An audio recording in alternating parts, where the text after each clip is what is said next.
You ever look at a piece of tech and think, well, the name says it all, right? I mean, it seems so simple. But in the world of solar power, that one little assumption can turn into a really, really expensive mistake. So today, we're going to dig into a huge question that could honestly save you a ton of cash. Okay, so here it is. This is the big mystery we're solving today. Can you actually and safely hook up 10 450-watt solar panels to a 5 kV VA inverter? I mean, on the surface, the math looks like it should work out. But as you're about to see, the real answer is hiding in the fine print. This is where a lot of folks get tripped up. And hey, maybe you're in the same boat. You see 5 kVA on the box and you think, awesome, that's my power limit. Easy.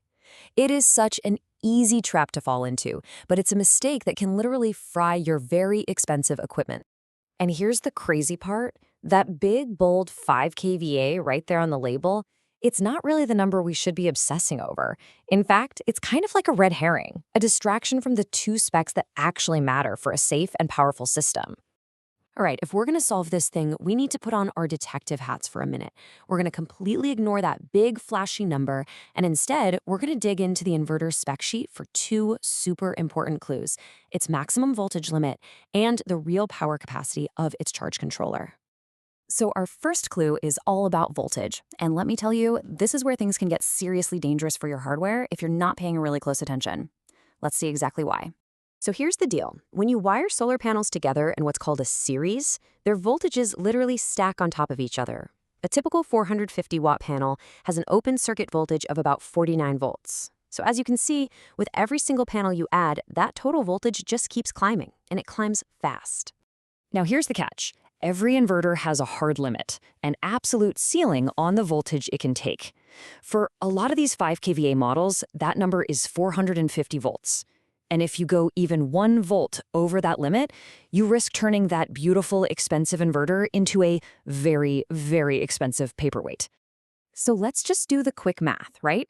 10 panels, each pumping out 49 volts. That gets us to a grand total of 490 volts.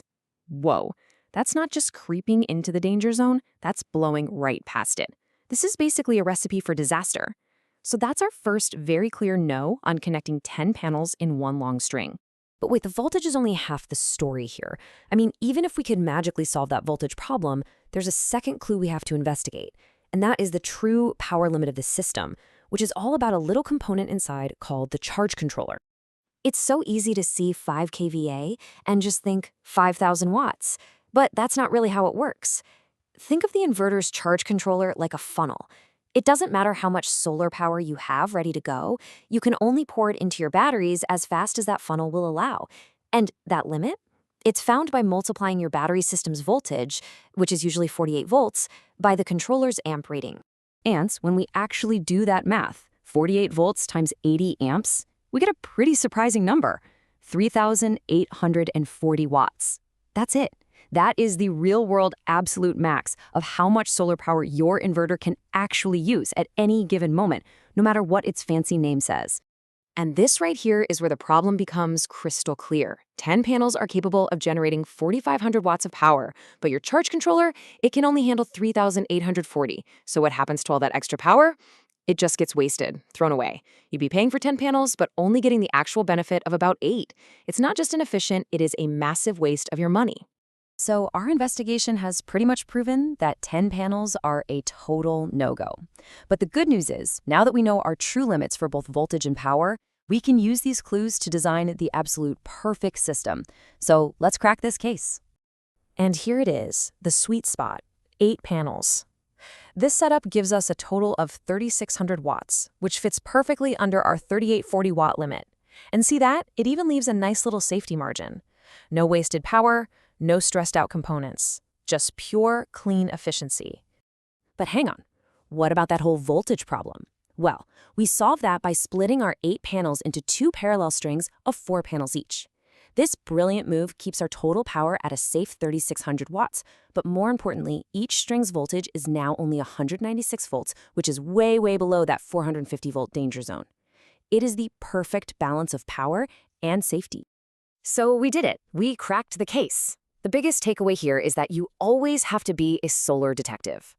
The truth is never on the marketing sticker on the front of the box. It's always buried in the technical spec sheet. So let's just quickly review our detective checklist.